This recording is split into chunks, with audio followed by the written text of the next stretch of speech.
with Matt Austin, Lisa Bell, Chief Meteorologist Tom Sorrells, and Sports with Ping. This is News 6 at 11. Getting results.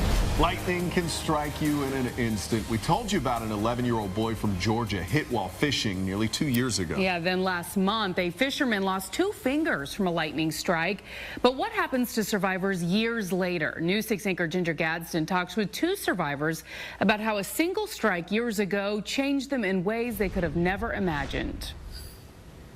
For Robert Ireland, it was 30 years ago in Chattanooga, Tennessee that changed his life.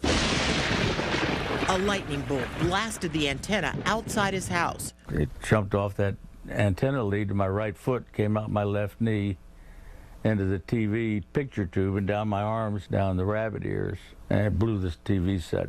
The next thing I remember after that was I was standing on the other side of the room kind of, oh, wow. His physical wounds healed, but Ireland says he knew something about him had changed.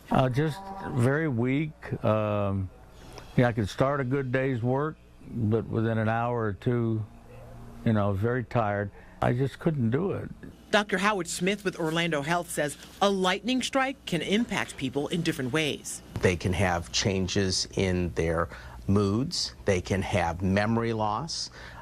Sometimes that persists for long periods of time. They can have persistent headaches and symptoms similar to what we see in typical traumatic head injuries. The lightning struck the antenna of my car. Wendy Bronner had a too-close encounter while driving during a thunderstorm in Mississippi. All of a sudden, there was a just deafening bang, and my car just lit up bright, and I knew immediately what happened. Lightning struck her Volkswagen Bug. It took me probably a full 2 seconds to realize that my shirt was actually on fire. Brunner suffered burns to her lips and face, but her car took the brunt of the blast. It blew out the headlights and the tail lights. It blew my license plate off and the Volkswagen symbol off of the back, and the antenna on top was disintegrated. I know in the short term, fatigue was an issue. Headaches were an issue. I had ringing in my ears that went on for a while, for months actually. Brunner is thankful all of her symptoms disappeared after about a year, but her encounter left one thing behind. A fear of lightning, which I never used to have. I think that's pretty reasonable considering. It's traveling about 136,000 miles per second. News 6 Chief Meteorologist Tom Sorrells says lightning doesn't get the respect it deserves. It's the most important thing we talk about. Every year we go wall to wall with hurricane coverage. When Hurricane Charlie hit the state of Florida, we lost 4 people that day. Last year we lost 9 people to lightning. And yet we talk about hurricanes ad nauseum, and we never give lightning its true due. It's the big killer in Florida. Ginger Gadsden, News 6. So true. Very good point, Chief Meteorologist Tom Sorrells.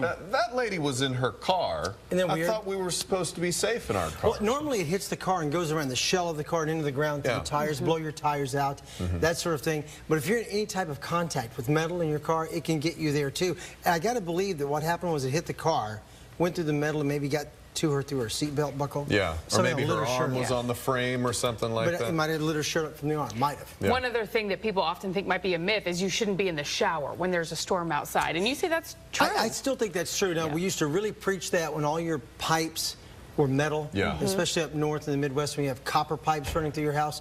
PVC is what we use here most of the time. That's not going to transport or attract the lightning like the metal pipes do, but it can still get you through the water, I believe. So if it hits your house and you're in the shower, you could be in trouble. So I wouldn't do that. I don't let my kids shower when it's storming. Good to know, especially since we have some more lightning in the forecast. We do indeed. Now, it shouldn't go severe in the next 48 hours, but you'll see lightning in a moment on radar. That's going to come